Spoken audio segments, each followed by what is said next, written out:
Chapter 2. Celestial Vampira.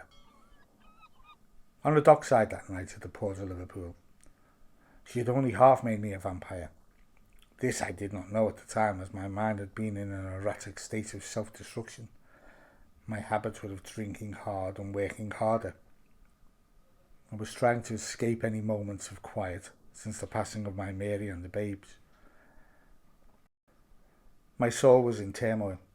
I was in a cycle without end, entangled and wrapped up, each day another pattern of the day before, drinking with torment and pain. My mind was a forest made dark by branches and vines of pain. Only when you have had loss do you truly know what it is. My kinfolk had survived the plague that came, but my own maid family had not. The Black Plague had consumed many innocent lives as it passed through the city of London, which was some hundreds of miles away from Liverpool and their surrounding lands. To travel to London would take many days, a journey on horse and carriage. We heard rumours of the plague, and those who could read would read, as others listened. Reports came from the Craxton printing press, a new invention made for this modern age, a method of printing which brought the written word to the masses.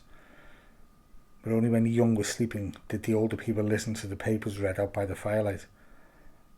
People thought the plague too far away. It's not something we should concern ourselves with or have reasons to worry. But somehow it came here. People said it came back on the ship one stormy night. They say it came with drunken sailors who would arrive at the docks of Liverpool, have their way with the women of the night. Women who roam the docks and have liaisons with the sailors for money. Then they say the women of the night brought the plague into the villages and keeps of the land around. This is how they say it spread, and spread it did, like a fire catching hay on a farmer's field. This time I remember vaguely, but now, some years later, I can recollect clips only, glimpses of the faces once loved, now gone. From the sleep I had slept, I awoke in a ship's cabin. I knew somehow it was the clipper from the dockside. The clipper was moving through the waves of a dark ocean, in which direction it was heading I couldn't say. I swooned, dazed, like heavy-headed. The cabin I found myself in was decorated, and dark red silk covered most places. A decanter stood on a table, half full of thick red wine. Books lay random about the room, maps, pencils, and instruments for navigation, inks and quills. It was a cabin with 2 portholes. The bed was a 2-person bed. Not what I expected on a sailing ship, but it was obviously a place for a person of means. A mirror hung at the door to the left, framed in ornate pictures scattered the walls. The room was lit by an unusual light. It flickered a colour I couldn't explain. I sat at the edge of the bed, almost swaying and feeling hungry. I reached for the decanter and swigged, splashing my face and shirt with the thick red wine. It ran down the side of my mouth and drops splashed and hit the silk. I knew somehow I was in the realm of the woman from the docks, but I didn't feel any fear or anxiety. She was my last memory. As I was waking from the dark, before opening my eyes, it was her face I could see. I knew this was her ship, her cabin and her bed. All the things about me had female aspects to them. It was not the cabin of a sailor who worked the decks. This was not a room of a man captain. This was the cabin of a woman. The decoration bore evidence to this. Though oddly as it seemed compared to all else about me, there was an ornate wardrobe, which was placed on its back on the floor, which did strike me as more unusual than the frilled silks and satin decoration. The woman was a female vampire, which I only later came to learn. Her, Etienne, entered the room, smiling, carrying a tray with heated food steaming under a cloth. Placing it to the table, standing in black silk from head to toe, her red lips went wide as she spoke. Her eyes scanned me. Eat this food. It will give you strength. It will help return the warmth and nutrients your body needs.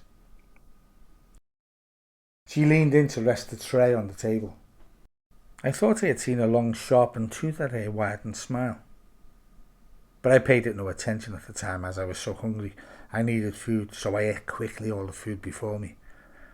It was exotic to me. Potatoes, sweet, vegetables like flowers, fish cooked whole, she said in her accented voice that seemed to swim around my ears as if she were whispering in them. But she was stood a foot back from where I sat.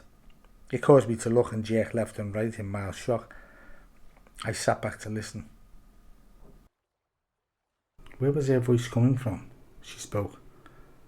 I have a number of questions for you, and your reply will seal your fate.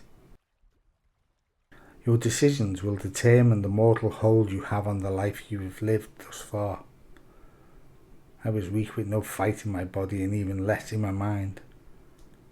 Where am I? I asked. Why is this ship moving? She looked out of the porthole, speaking in a captivating way. We are cutting through the waves of the Adriatic. As winter turns into a cruel cold enemy, we have left the warmer shores of the Mediterranean some 3 days hence. Europe is behind us physically, and the culture it keeps. We are heading to the lands of the Sherpa. I had no strength to get up and jump over the side of the moving ship, nor did I care for anything that I was about to be threatened with. I spoke aloud.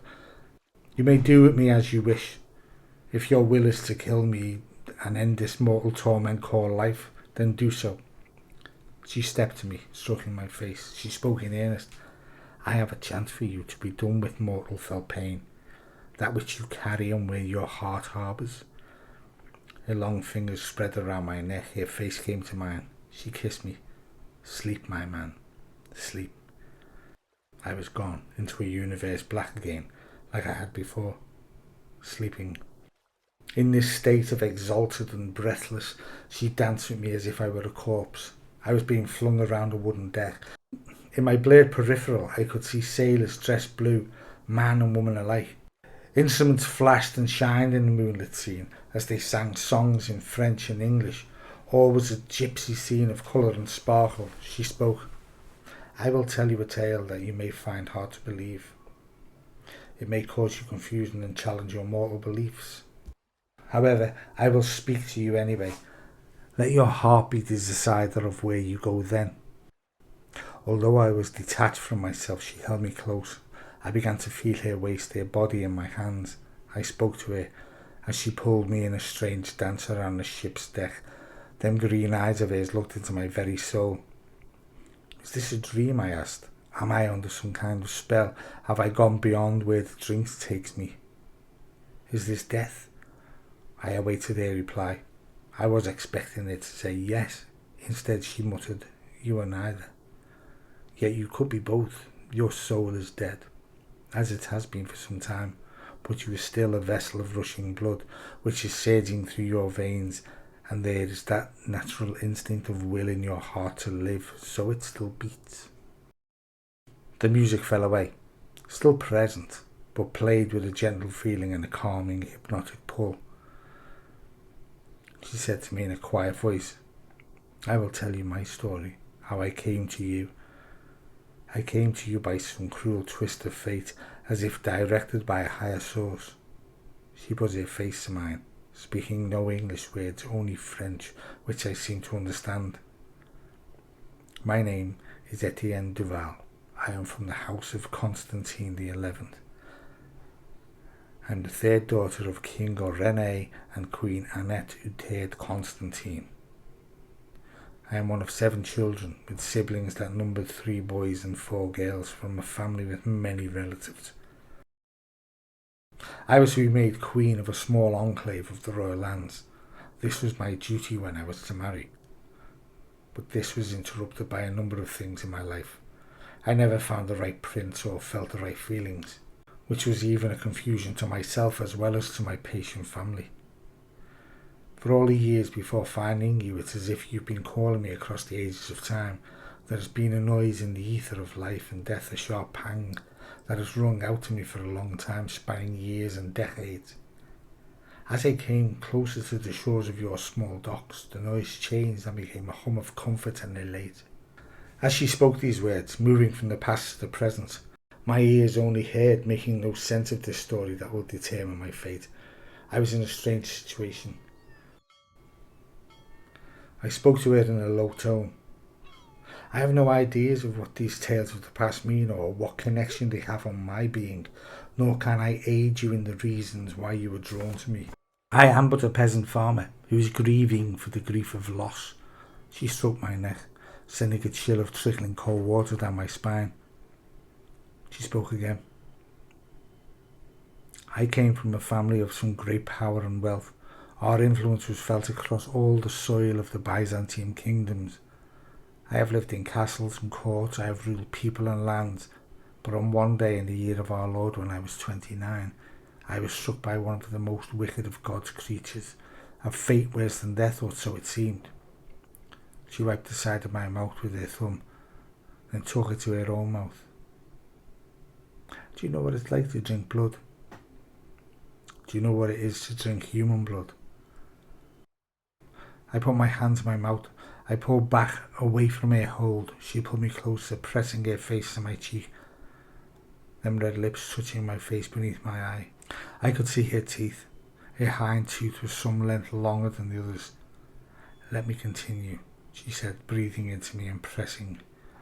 She whispered, I was made a vampire by another such thing that roams the lands of our mortal world. You may think this myth told to scare people from unforeseen dangers. A tale from a story, some doubtful truth that is spread and carried to those who be gullible. But vampires are real as you and I. As she explained this, my head spun. The sparkle and gypsy scene of sailors fell back into the further reaches of the deck, at the bow and the stern. I could make out the uniforms blue, but the faces were slight blurs in my vision. She continued to speak. At the time of this unearthly experience, I did not know what was happening to me. After my night in the clutches of this wicked creature, who God had allowed still time to roam this mortal coil. Then after this night, my life changed in such an unimaginable way. It has taken me many years to come to understand my life, or to decide if it is worth living at all, for I had been given a different set of rules and an extension of time I still find hard to conceive. To outlive all you have known, to see people crumble and bend with the passing of age, to know you will always be here, at least till you decide to end it all. Her words confused me even more so as I began to wonder what bearing it all had on my life and my existence. She spoke again. The year of our Lord 1405, the world was a simple place with no modern ideas that confused the people. Although in small places and from scientific minds the world was changing. From science to medicine and agriculture to travel and knowledge, we were advancing. We had new ways of thinking. The warring that had ravaged the hemispheres of Western Europe was slowing. Places were getting names that were to be the names they would be known by for all the futures to come. Monarchs were being established and their influence was being set in the history of the times. Settlements were created and communities began identifying with the places that they were born. I was made a vampire at a time when all was in great flux, yet simple and uncomplex. With becoming a vampire, I had to learn what life was for the new me. My family feared for my life. The church was called to exorcise the demon within, but to no avail. Nothing could change what had been done. My family put me to the tower, under a bond of secrecy and care. Then there was held a state funeral to spread the rumours of my sudden death. Days of mourning were deemed an obligation and holiday, which was in order for all the villages and keeps in our kingdom. The peasants were instructed to wear black. The church bell rang for 7 days. It had to be told that I had died from some ailment of the heart, that in my beauty and in my innocence of life and youth, God had called me to his side to be where all the other angels are seated. But the reality of my passing was to be a tower where I would outlive the rest of my time, where I was to learn how to live again, learn how to start again. She ceased to dance and took me to a cabin. I was waking fully from my dazed state of awake. The scene had been a ship's deck. They were sailors, blue, dressed and about. I was moving through the ocean on a clipper. It was a cruel cold winter as clouds hung low, as waves bashed off the sky in the distance. She continued her tale. In the tower I had everything a mortal female would need. But as time went by, and went it did quick, time revealed how things were to be. I was to learn what it was to live longer than all those you have known and loved. During these years I ceased to age. Even after another 29 years in the tower, I had not aged a single day. In no way, shape or form after that fateful night did my appearance change, or did any wrinkle age into my face or body. I was a secret from those outside our world, a secret known only to the inner circle of our family. With great subterfuge we did maintain my presence in the tower, but as the ages passed, most of our inner circle were dying, and with the passing of time, all would eventually be gone. It was no longer safe to stay within the castle I was born. I had to make new plans. If I were to survive the coming years of change, then I knew I would need a plan. She explained how she mapped out her coming years, how she would live and how she would extend her anonymity.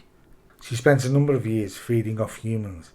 As the wars for kingdoms swayed from east to west, north to south and across country to country, she would follow them, picking and choosing her prey as she pleased.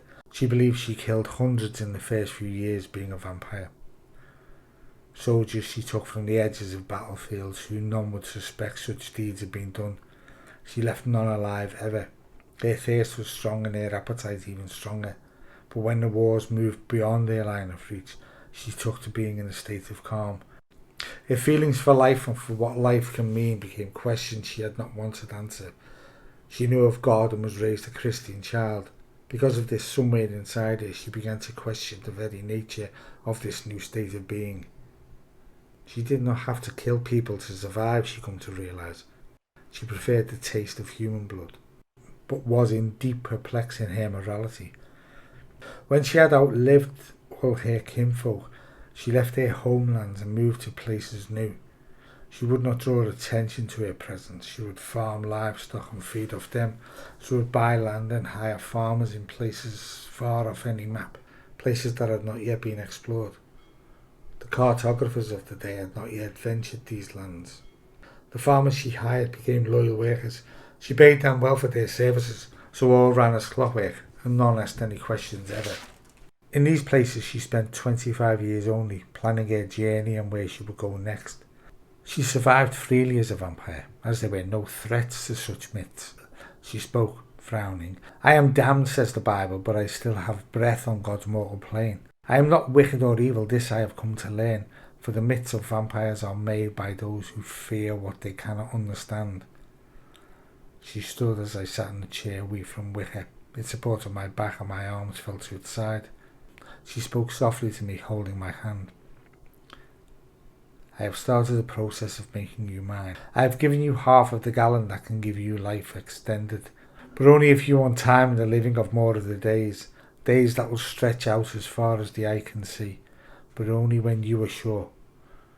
Then should you make the choice to come with me, then I will be happy. Through my happiness I will make you happy. But these are my own selfish reasons. For know this, life is long. I wish you to come by choice and free will, as I will never take you by force. You have to give yourself to me. My head was a swaying post that strong winds pushed from side to side. Fear struck me hard. The heart of my chest, it did not beat. It bounced. I put my hands on my chest to prevent it from leaping out. I could not form words. My mouth was as dry as a rag. I could not feel the feelings or if what she said would carry any worse effect on my life than the burdens of my life I have felt thus far. I am as good as dead. But to forget and to know nothing that had been before, this fills me with the utmost perplex, with emotions I am finding hard to tackle. Will it all be gone, Mary and my memories, or will I be tormented with fleeting pictures? Maybe this could be a life worth living, to forget and start again. I hold no lands, I hold no property. There is none that depend on me for food and shelter. I am of use to no one I can think of. My kinfolk had given up on me long ago. They treated me with utter contempt. My behaviour was that of a real cat with violent tendencies and intoxicated brawls. She moved to the door. This was a different cabin she brought me to after dancing. It had a single person bed and a simple setting for one. The cabin was dark, as daylight was not quite up. In the distance outside the porthole view, it was coming up like a fine line across the rising waves. His soft voice spoke. I will leave you to ponder your soul, for I have things to consider also. She turned and floated out the cabin. The door closed over and the ship went quiet. I was alone and awake, stretching out on the bedding. The porthole lay at my foot. Day was cutting through the night sky, bringing seagulls to stern. A single bell rang its small ding, breaking the silence for a minute. Then only waves could be heard. I could not fall to sleep, nor could I rest my mind. It was swimming like seaweed swirling. I walked about the ship. All was tranquil, none manned the sails, or was there anyone on the deck. I made my way about the floating vessel, entering different doors and cabins. Some cabins had boxes in with beds, the beds unused or disturbed. A number of cabins had sleeping sailors, also with boxes long and ornate. I handled another door. It was the food store, where animals moved about on a carpet of hay. I came to the galley from where food emanated. In the galley, a tall sailor moved hay bales. A female sailor peeled potatoes, sat on a bucket. The woman spoke to me. How is Sir feeling? She spoke with an English accent from London, that voice city people used. If you're ready for some good hearty food, we're just in preparation for breakfast. The man spoke with a French accent. You can have bacon if you want, with eggs. He pointed at a pig grunting to the left of him and gestured at the chickens in a coop to the right. I spoke to them both. I could eat some bacon. I would also give my right arm for some coffee. The man looked at the woman. You don't have to give up so much, just for breakfast. They both laughed. The woman exclaimed, You take a seat and we'll make you a happy man. We have fruit and fresh water. Please take a chair. As we sat to eat the meal, I bowed my head to say grace and closed my eyes. They did not follow my actions, as I observed from my squinted view. I did pay this not much heed, nor did I care that they followed a different God. From that moment on, we ate in relative silence. I had many questions to ask, but was also very hungry. As the last mouthful of breakfast was washed down with coffee, which they had picked up from a place called Brazil, the woman spoke, where it grows so wild you don't have to bend to pick the beans. They grow on bushes. It's a wild place with forests so big people get lost and are never seen again. She raised her eyebrows, seeking confirmation from the male sailor. He nodded at me, confirming her statement as truth. They explained how they had been with the ship for some time, maybe 10 years or more. Miss Etienne had picked up the woman from the shores of Dover, the man in France on the coast of Calais. They had both been ready to end their respective lives, each for different reasons. Miss Etienne offered them a new life, a life where they could be part of her crew, but to never ask any questions or to disobey the captain's instruction. They both swore to never go against anything that is asked of them. Moreover, they had never been asked to go against anything which was not within their Christian beliefs. All they had to do was man the ship, never to disturb Miss when she sleeps, to always feed the animals well, and practice reading and writing of the spoken word. The woman spoke. I've not had much schooling before coming aboard, but since then I've learned proper reading, writing and numbers. Now I can write letters to my family. They can't read, but someone in the village can. She smiled with pride and said, They think I'm part of the Navy, because I wear a blue uniform and have duties to attend. I tried to explain my position on the ship, but they just didn't understand. So I just let them believe I'm in the Navy. It's almost the same. The Frenchman spoke in English with a strong French accent. I have no one to write to. Or could I care less if anyone misses me? I had done with the world I lived in. Miss Etienne gave me the chance to start again. So start again I did. I have everything I want on this ship. The ship needs me and the work we do for Miss Etienne is now my life's duty. Together they spoke. Welcome aboard the Celestial Vampire, a ship that is home and a home that is at sea. Then they went about their business of moving bales of hay and back to peeling potatoes. I spoke to them both. Thank you for such a warm welcome. The breakfast was such a hearty meal. I bowed my head and left the galley. Then I nodded and made my way to the single-bedded cabin. The sun was rising in the morning sky somewhere off in the distance behind us. The ship had one or two crew mulling about at opposite ends of the clipper. At one end there was a female manning the sails. At the other end of the clipper a ginger-haired man worked, scrubbing the decks on his knees with a brush and a bucket of water. Neither paid much attention to my presence. They smiled, and in my general direction, congenial nodding they actioned. From a door at the stern of the ship a tall man appeared. He was an African and came later to learn. Walking towards me he smiled. "How is Sir feeling? Have you had breakfast? Welcome aboard the Celestial Vampira, a clipper which can travel as fast as the grey-headed albatross and sail as far as a seagull can fly."